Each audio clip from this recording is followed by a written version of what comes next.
Greetings Muttonistas, it's a Cockney Odyssey again. It's January, the trains are on strike, but that doesn't deter most hardened football supporters from finding a way of getting to where they want to go, and it hasn't deterred the Primemutton either. So let's head down the tube and head off to Stamford Bridge to watch Chelsea take on Manchester City in the Premier League.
Now, much to the chagrin of a lot of Chelsea supporters, their ground is actually located in Fulham. I don't know whether Fulham's is in Fulham or in some other borough of London, but it does also mean that it's quite a good area for eating out in. Now, I said a while back that I enjoy the food that I get so much in Spain that I wouldn't bother eating in Spanish restaurants in the UK, because apart from a few very expensive ones in London, they're generally not that good.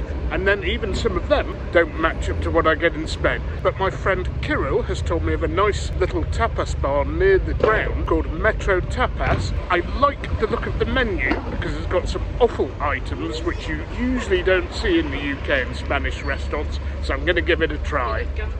Now, for those of you wondering how I got here, when there's a rail strike on, well, you can go by bus, by the supporters club buses, or by a National Express or other company's coach, but most people don't realise there's actually a skeleton train service running. So if you get your train before 4 o'clock, there'll usually be one an hour. And although this is an 8 o'clock kickoff, I've got here quite early because these places can get rammed close to kickoff, and you can see that we're still just about in daylight. It's just after 4 o'clock at the moment. And indeed, it was a good call to get in here early because it's about 4:15 and they need the tables back because they're fully booked at 5:45 or 6. One word of warning though, they only take cash here. And some of those who I was out with last night went a little bit overboard, but I can declare myself match fit, and I'm going to start off with a Manzanilla Sherry. Come on, City. And my friend Kirill, who is dining with me, a Chelsea supporter for his sins, what's your score prediction for today? I'm going to go with a 2-2 draw. 2-2 draw. Don't think that will do either side a power of good, but let's hope it's an entertaining match. So, the first dish has arrived. I'm glad I've got some sherry left because it is, whilst sherry is from the opposite end of the country, it still goes pretty well with this. Pulpo a la gallega, a Galician classic, boiled octopus in paprika, olive oil, with potatoes sprinkled in aforementioned paprika. Now, obviously, London is not Galicia, but they still should be able to get decent shellfish here. And the acid test of encephalods, in other words, cuttlefish, squid and octopus, is when they're rubbery or tender. And that, Muttonistas, is super tender. And I forgot to add, they sprinkled sea salt on top, which is an important part of Spanish cooking. Next we have a few oysters. Been a while since I've had a few. So being a selfish gastronaut, I've taken the meatiest one I could find. Yeah. Great quality oysters. Okay, more dishes have arrived. Possibly could have ordered more than we ought to have done, but for you muttonistas, I'll always go the extra mile. Down to the table. Okay, we have fabada, an Asturian stew with beans, chorizo, black pudding or morcilla, and pork belly. Then we have callos a la madrileña, a paprika-based tripe preparation from Madrid. We have kidneys, riñones, gambas pil-pil. You can order gambas al ajillo, or ajillo is just garlic, pil-pil, garlic and chili. Anyway, final dish, one of my favourites, manitas de cerdo, pig's trotters. Sometimes in fancy restaurants they come deboned, but here I think they are bone in. Oh, and last not but least, morcilla, Spanish black pudding. Not the same as that stuff from Berry that you smother with HP sauce with your fry-up at breakfast time. Okay, first the kidneys, because that's easy for me to eat. Decent, but nothing outstanding. And I much prefer kidneys if they're just cooked on a skillet with lots of lemon. Thankfully, I still had a wedge left over from the oysters, so I don't need to wait for them to bring more. Next, the prawns. Pretty good. It's not as good as I get out in Spain, but they're nicely prepared. They may well be frozen, but they still taste pretty good. Anyway, this is thirsty work, and I better have a quick slurp before I move on. Now for the morcilla or black pudding, I've taken a decision that the bread is superfluous because we've got loads of food on the table and I'll just have it on its own. You often see it on display in Spanish tapas bars and they call it a pincho if it's served on bread. And going from bar to bar in Spain is one of my favourite culinary pleasures. Just having one of those at each bar, different glass of something or other. But I suspect the next place I move on to, it'll be brown ale, crisps and pork scratchings only. Oh yeah. And the most famous part of Spain for black pudding or morcilla is Burgos. Burgos is in the north-central part of Spain, and as you can see, there are little bits of roasted or toasted rice inside the black pudding, which give it a bit of extra crunch, a better texture. Now, for the two dishes that attracted me to this restaurant, first of all the tripe, but given I've been drinking the sherry and that's not a sherry dish, I think a quick slurp of red wine is called for here. Okay, palate suitably cleansed. Give this a go. Now, I order this a lot in Spain, so I would dare to suggest that my opinion is reasonably authoritative. Texture and quality of the tripe, excellent. The sauce is decent, but I would have preferred a little more olive oil and paprika. Still, a decent version of Madrid-style tripe. Finally, what I consider to be the money shot here, the manitas de cerdo, the pig's trotters. Okay, careful balancing act required here. They do look gorgeous, and the sauce looks very rich. The sort of sauce I would rather the tripe had been in. Bone in, don't forget. For me, that is the money shot, and that really does deserve something to wash it down. Anyway, eating one-handed is always one of the more difficult things I have to do when presenting these vlogs, so I'm going to get on with this, and I'll see you afterwards with more reflections.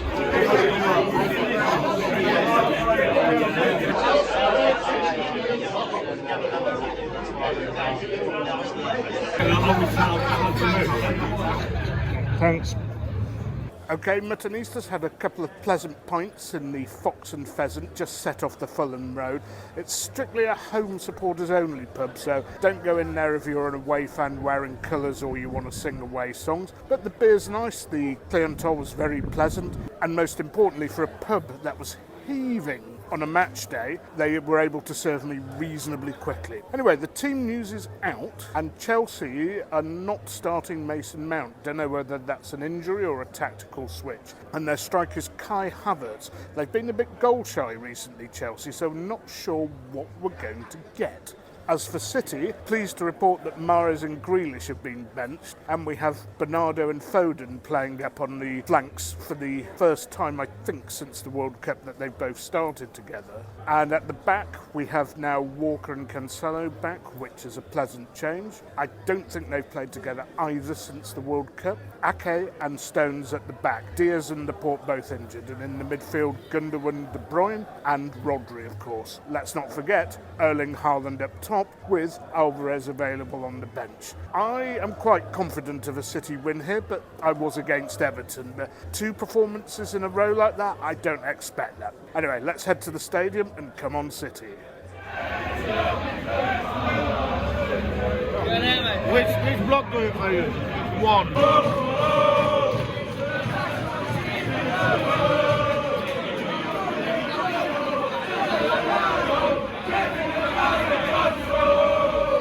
This is what it's all about, folks. Away trips, midweek, you cannot beat them. My friend Shepan is here, and I want to know Shepan's score prediction for tonight. My prediction 0-0. Okay, I think that'll probably be wrong, and it won't be long before he is proved wrong. Okay, unbeknown to me, the away end is all safe standing, which is pretty convenient to me, because I don't like vlogging when I have to sit and jump up to catch the action when people jump up in front of me.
Well, half-time, Chelsea 0, City 0. Not the best quality first half I've ever seen. And our best player, De Bruyne, was basically having another bad game. Kept giving the ball away when he was put in good positions to play balls. That could have been the killer ball.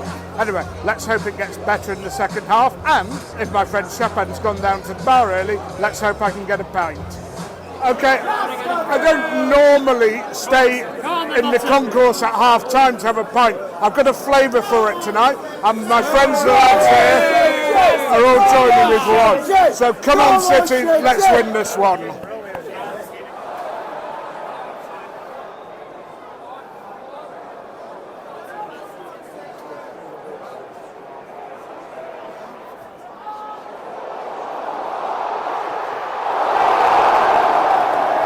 I don't normally come back 5 minutes late to have a pint, but I had a bit of a thirst tonight and I did miss a good City chance. Akanji has come on for Walker and Rico Lewis, who's been on good form, has come on for Cancelo. Don't know whether that's fitness after the World Cup, tactical, but City have started the second half a bit more brightly.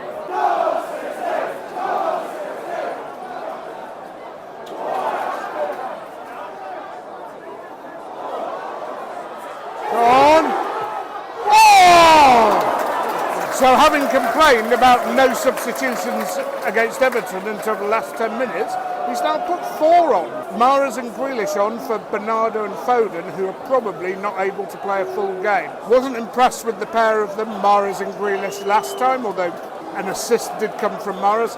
Come on, boys, let's produce a better game in the second half.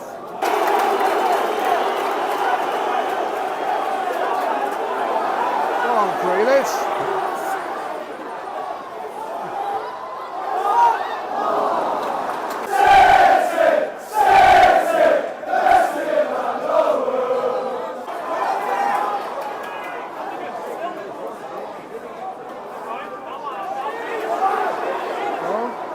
Go on.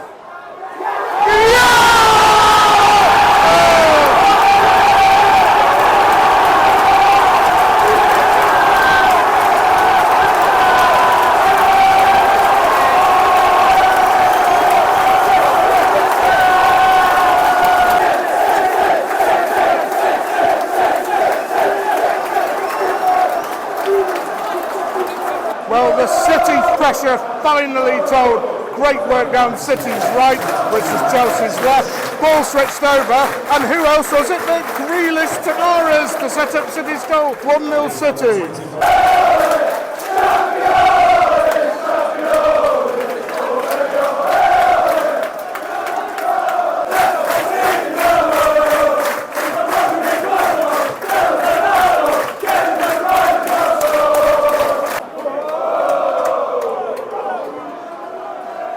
Go on. Oh!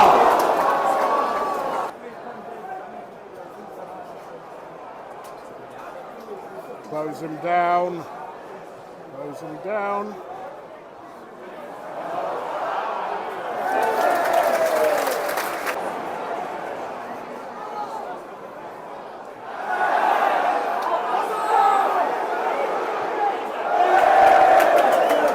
About 12 to go with injury time. City looking good here, but Chelsea are not a bad side. They have some good players. A bit goal shy, but they could still score. If we get a second, it'll be game over. But until then, it's Betty Swallott's time.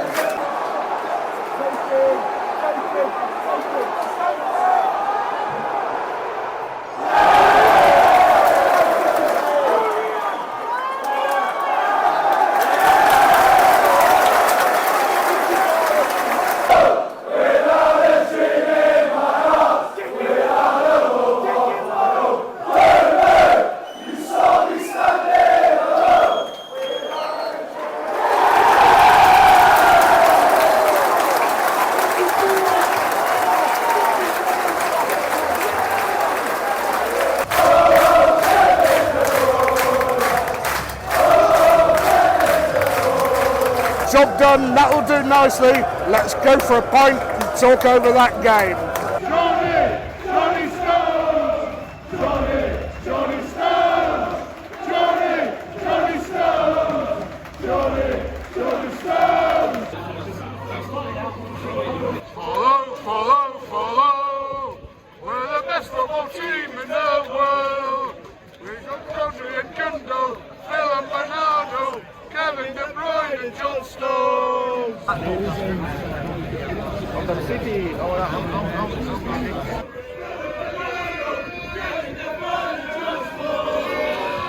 Okay, Muttonistas, what a thrilling encounter, having a proper job, a Cornish IPA.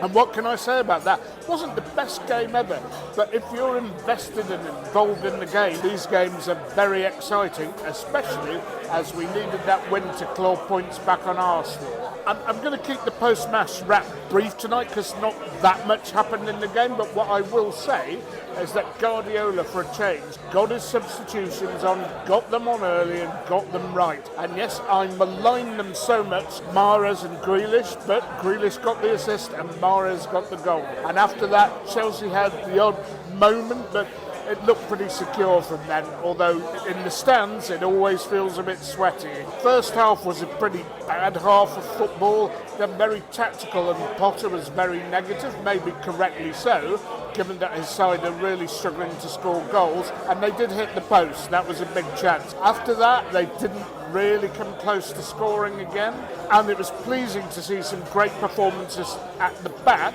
Johnny Stones, a crowd favourite, but particularly Ake. Ake is playing really well, and I must admit, when he first came in, I saw a lot of wobbly performances and I wasn't at all sure about it.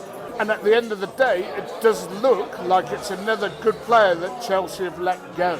Haaland had a quiet game, De Bruyne did, but boy, when we were out of possession, they put a lot of effort in to try and retrieve the ball, close people down, and it was necessary. Now, given that some people were substituted at half-time, Bernardo and Foden, I don't know whether City are up to speed. Are people still struggling after the World Cup? I'm not sure about that. I suspect they are. Anyway, as a team, we all played well, and it is impossible to understate the importance of wins like that. These 1-0s away from home, they can win you the league. Winning away at Chelsea is never easy, even though they're not playing well at the moment and they have big problems. They can't put the ball in the back of the net, but still, you could have easily seen that game ending up 0-0 or even 1-0 to Chelsea. Having beaten them in the League Cup at home and now 1-0 away, it would be disappointing on Sunday if we don't knock them out of the FA Cup. And indeed, that will be my next vlog. I'm going to have a few celebratory ales tonight, which I'm not going to partake with you Muttonistas, but I'm sure all you City supporters who are watching this feel as good as I do now. So please remember, keep liking, keep sharing, keep subscribing, and most of all, don't forget, you can't beat a bit of mutton.